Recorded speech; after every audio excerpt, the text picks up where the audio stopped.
ಮಧ್ಯಪ್ರಾಚ್ಯ ಯುದ್ಧದ ಪರಿಣಾಮ ಸಿಲಿಕಾನ್ ಸಿಟಿ ಜನರು ಸಿಲಿಂಡರ್ ಕಳ್ಳತನ ಮಾಡುವಂತೆ ಮಾಡಿದೆ. ಈಗಾಗಲೇ ಕಮರ್ಷಿಯಲ್ ಗ್ಯಾಸ್ ಸಿಲಿಂಡರ್ ಕೊರತೆಯಿಂದ ಹೋಟೆಲ್ಗಳು ಬಂದ್ ಆಗಿವೆ. ಸಾಕಷ್ಟು ಮೆನು ಕಡಿತ ಮಾಡಲಾಗಿದೆ. ಈ ನಡುವೆ ಸಿಲಿಂಡರ್ ಕಳ್ಳತನ ಸರ್ವೇ ಸಾಮಾನ್ಯ ಎನ್ನುವಂತಾಗಿದೆ.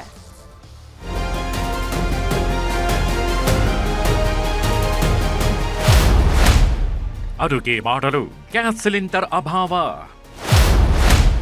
ಅಪಾರ್ಟ್ಮೆಂಟ್ನಲ್ಲಿ ಸಿಲಿಂಡರ್ ಕಳ್ಳರ ಹಾವಳಿ.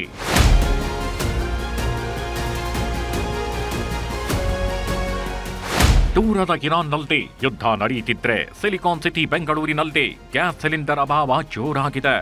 ಅಮೆರಿಕ ಇಸ್ರೇಲ್ ಜಂಟಿಯಾಗಿ ಇರಾನ್ ಮೇಲೆ ದಾಳಿ ಪರಿಣಾಮ ಹೊರಮುಜ್ ಜಲಸಂಧಿ ಬಂದಾಗಿದೆ. ಹೀಗಾಗಿ ಕಮರ್ಷಿಯಲ್ ಗ್ಯಾಸ್ ಸಿಲಿಂಡರ್ ಕೊರತೆಯಾಗಿದೆ. ಸಾವಿರಾರು ಹೋಟೆಲ್ಗಳು ಬಂದಾಗಿವೆ. ಜೊತೆಗೆ ಗ್ಯಾಸ್ ಸಿಲಿಂಡರ್ಗಳ ಕಳ್ಳತನ ಶುರುವಾಗಿದೆ.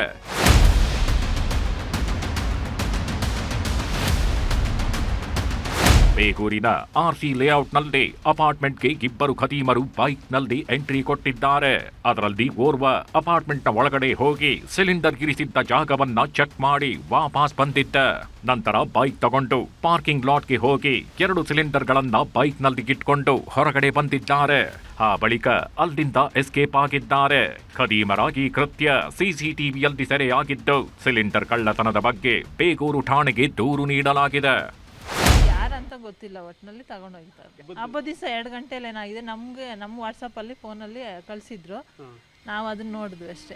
ಇರೋದಕ್ಕೆ ಎಲ್ಲ ಕಳ್ತನ ಮಾಡ್ಕೊಂಡು ಹೋಗ್ತಾ ಇದ್ದಾರೆ. 2 ತಿಂಗಳು ಮುಂಚೆನೇ ಇದೇ ತರನೇ ಆಗಿದೆ. ಇದು ಮೊದಲ ಬಾರಿ ಏನಲ್ಲ. ಈ ಹಿಂದೆಯೂ ಕೂಡ 2-3 ಬಾರಿ ಸಿಲಿಂಡರ್ ಕಳ್ಳತನ ನಡೆದಿತ್ತು ಅಂತ ಸ್ಥಳೀಯರು ಆರೋಪಿಸಿದ್ದಾರೆ. ಈಗ ಯುದ್ಧ ನಡೀತಾಗಿರೋದ್ರಿಂದ ಗ್ಯಾಸ್ ಅಭಾವ ಉಂಟಾಗಿದೆ. ಏಕಾಏಕಿ ಹೀಗೆ ಸಿಲಿಂಡರ್ ಕಳ್ಳತನ ಮಾಡಿದ್ರೆ ಮನೆಗಳಲ್ಲಿ ಜನ ಏನ್ ತಿಂತಾರೆ ಅನ್ನೋದು ಸ್ಥಳೀಯರ ಪ್ರಶ್ನೆ. ಅದೇನೇ ಇರಲಿ, ಖದೀಮರ ಬಂಧನ ಆಗ್ಬೇಕಿದೆ. Muniraju, crime bureau, news 18 Bengaluru. Gas cylinder ಸಿಗದೆ ಸಾಕಷ್ಟು ಸಮಸ್ಯೆ ಎದುರಾಗಿದೆ. ಹೋಟೆಲ್ಗಳು ಬಂದ್ ಆಗಿ ಬರೋಬ್ಬರಿ 150 ಕೋಟಿ ನಷ್ಟ ಆಗಿದೆ. ಪ್ರವಾಸೋದ್ಯಮದ ಮೇಲೆ ಬರೆ ಎಳೆದಂತಾಗಿದ್ದು, ಕೇಂದ್ರ ಸರ್ಕಾರ ಹೋಟೆಲ್ಗಳಿಗೆ ಗ್ಯಾಸ್ ಪೂರೈಸಿ ಅಂತ ಬರೆದಿರುವಂತಹ ಪತ್ರ ಜೀವದಾನ ಮಾಡಿದಂತಾಗಿದೆ. ಗ್ಯಾಸ್ ಸಿಗ್ತಿಲ್ಲ, ಹೋಟೆಲ್ಗಳು ಬಂದ್, ಟೂರಿಸಂಗೂ ನಷ್ಟ. ಕೇಂದ್ರದಿಂದ ಹೆಚ್ಚುವರಿ ಸಿಲಿಂಡರ್ ಭರವಸೆ, ಆಶಾ ಕಿರಣ. ಗಲ್ಫ್ ರಾಷ್ಟ್ರಗಳಲ್ಲಿ 22 ದಿನಗಳಿಂದ ಯುದ್ಧ ನಡೆಯುತ್ತಿರುವ ಪರಿಣಾಮ ಗ್ಯಾಸ್ ಅಭಾವದ ಜೊತೆಗೆ ಪೆಟ್ರೋಲ್ ದರವೂ ಹೆಚ್ಚಳವಾಗಿದೆ. ಪ್ರೀಮಿಯಂ ಪೆಟ್ರೋಲ್ ದರ ಹೆಚ್ಚಳವಾಗಿದ್ದು, ಹೀಗೆ ಯುದ್ಧ ಮುಂದುವರೆದ್ರೆ ನಾರ್ಮಲ್ ಪೆಟ್ರೋಲ್ ಬೆಲೆಯೂ ಹೆಚ್ಚಾಗಲಿದೆ. ಈ ಪವರ್ ಪೆಟ್ರೋಲ್ ಜಾಸ್ತಿ ಹಾಕ್ಸ್ಕೋತಾರ ಅಥವಾ ನಾರ್ಮಲ್ ಪೆಟ್ರೋಲ್ ಜಾಸ್ತಿ ಹಾಕ್ಸ್ಕೋತಾರೆ? ಯಾಕಂದ್ರೆ ಪ್ರೈಸ್ ಅಲ್ಲಿ ಕಮ್ಮಿ ಅಲ್ಲ ಸರ್. ಅದು 102 ರೂಪಾಯಿ 102.90 ಪೈಸೆ ಇದೆ. ಅದು 113 ರೂಪಾಯಿ ಇದೆಯಲ್ಲ, ಅದರಿಂದ ನಾರ್ಮಲೇ ಹಾಕ್ಸ್ಕೋತಾರೆ. ಎಲ್ಲರೂ ನಾರ್ಮಲ್ ಹಾಕ್ಸ್ಕೋತಾರೆ. ಬಟ್ ಆದ್ರೆ ದೊಡ್ಡ ಇಂಪಾರ್ಟೆಂಟ್ ಗಾಡಿ ವೆಹಿಕಲ್ಗಳಿಗೆಲ್ಲ ಪವರ್ ಹಾಕ್ಸ್ಕೋತಾರೆ ಸರ್. ಪವರ್ ಇಲ್ಲ ಅಂದ್ರೆ ಮತ್ತೆ ನಾರ್ಮಲ್ ಯಾವುದೇ ಕಾರಣಕ್ಕೂ ಹಾಕ್ಸ್ಕೊಳ್ಕೋಲ್ಲ. ಸಿಲಿಂಡರ್ ಪೂರೈಕೆ ಆಗದ ಕಾರಣಕ್ಕೆ ಹೋಟೆಲ್ಗಳು ಬಂದ್ ಆಗಿವೆ. ಕೆಲವು ಇಂಡಸ್ಟ್ರಿಗಳು ಮುಚ್ಚಿವೆ. ಇದೀಗ ಪ್ರವಾಸೋದ್ಯಮದ ಮೇಲೆ ಕರಿನೆರಳು ಚೆಲ್ಲಿದೆ. ಬೆಂಗಳೂರಿಗೆ ಸೌದಿ ಅರೇಬಿಯಾ, ದುಬೈ, ಮಸ್ಕತ್ನಿಂದ ಹೆಚ್ಚು ಪ್ರವಾಸಿಗರು ಬರ್ತಾ ಇದ್ರು. ಇದೀಗ ಯುದ್ಧದ ಪರಿಣಾಮ ಅಂತಾರಾಷ್ಟ್ರೀಯ ವಿಮಾನ ಸಂಚಾರ ಸ್ಥಗಿತವಾಗಿದೆ. ಹೀಗಾಗಿ ಪ್ರವಾಸಿಗರು ಬರ್ತಾ ಇಲ್ಲ. ವಿವಿಐಪಿ ಪ್ರವಾಸಿಗರ ಸಂಖ್ಯೆ ಗಣನೀಯ ಪ್ರಮಾಣದಲ್ಲಿ ಕುಸಿದಿದೆ. ಹೀಗಾಗಿ ಟ್ರಾನ್ಸ್ಪೋರ್ಟ್ ಮೇಲೂ ಪರಿಣಾಮ ಆಗಿದೆ. 20 ದಿವಸದ ನಮ್ಮ ವಾಹನಗಳು ನಿಂತ್ಕೊಂಡಿದೆ. ಸಾಧಾರಣ ನಾವು ಕರೋನಾದಲ್ಲಿ ಏನು ಈ ದೊಡ್ಡ ಗಾಡಿಗಳು ಇಟ್ಕೊಂಡವ್ರ ಅವಸ್ಥೆ ಪಟ್ಟಿದ್ದೀವೋ ಅದೇ ಒಂದು ಸಂಕಷ್ಟವನ್ನು ನಾವು ಈ ಸಂದರ್ಭದಲ್ಲಿ ಕೂಡ ಎದುರಿಸ್ತಾ ಇದ್ದೀವಿ. ಇದರಿಂದ ಆಗ್ಬಿಟ್ಟು ಚಾಲಕರಿಗೂ ಕೂಡ ಅವರ ದಿನನಿತ್ಯದ ಆದಾಯ ನಿಂತೋಗಿದೆ. ನಮಗೂ ಕೂಡ ತಿಂಗಳ ಮಾಸಿಕ ಕಮಿಟ್ಮೆಂಟ್ಗಳೇನಿದೆ ಅದು ಕೂಡ ಹಂಗೆ ನಡೀತಾನೆ ಇದೆ. ಇದೆಲ್ಲವೂ ಕೂಡ ದೊಡ್ಡ ಮಟ್ಟ ತೊಂದರೆ ಅಂತ ನಾವು ಹೇಳ್ಬೋದು.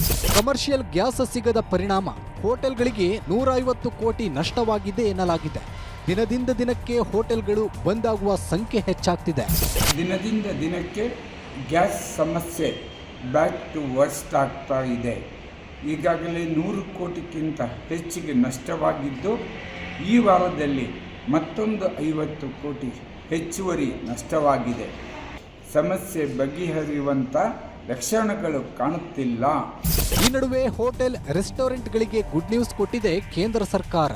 ರಾಜ್ಯಗಳಿಗೆ ಪೆಟ್ರೋಲಿಯಂ ಇಲಾಖೆ ಕಾರ್ಯದರ್ಶಿ ಪತ್ರ ಬರೆದಿದ್ದು, ಹೆಚ್ಚುವರಿಯಾಗಿ 20% ಅನಿಲ ಹಂಚಿಕೆ ಮಾಡಲಿದ್ದು, ಎಲ್ಲ ರಾಜ್ಯಗಳಿಗೆ 50% LPG ಹಂಚಿಕೆ ಮಾಡುತ್ತೇವೆ ಎಂದಿದ್ದಾರೆ. ರೆಸ್ಟೋರೆಂಟ್, ಡಾಬಾಗಳು, ಹೋಟೆಲ್ಗಳು, ಕೈಗಾರಿಕಾ ಕ್ಯಾಂಟೀನ್ಗಳು ಆಹಾರ ಸಂಸ್ಕರಣೆ, ಡೈರಿ, ಸರ್ಕಾರಿ ಕ್ಯಾಂಟೀನ್ಗಳಿಗೆ ಆದ್ಯತೆಯನ್ನ ನೀಡಲು ಕೇಂದ್ರ ಸರ್ಕಾರ ಸೂಚನೆ ಕೊಟ್ಟಿದೆ. ರಾಜ್ಯಗಳಿಗೆ ಪೆಟ್ರೋಲಿಯಂ ಇಲಾಖೆ ಕಾರ್ಯದರ್ಶಿ ಪತ್ರ ಬಂದಿದೆ. ಗ್ಯಾಸ್ ಇನ್ನಷ್ಟೇ ಬರಬೇಕಿದೆ. ಶರಣು ಹಂಪಿ, ನ್ಯೂಸ್ 18.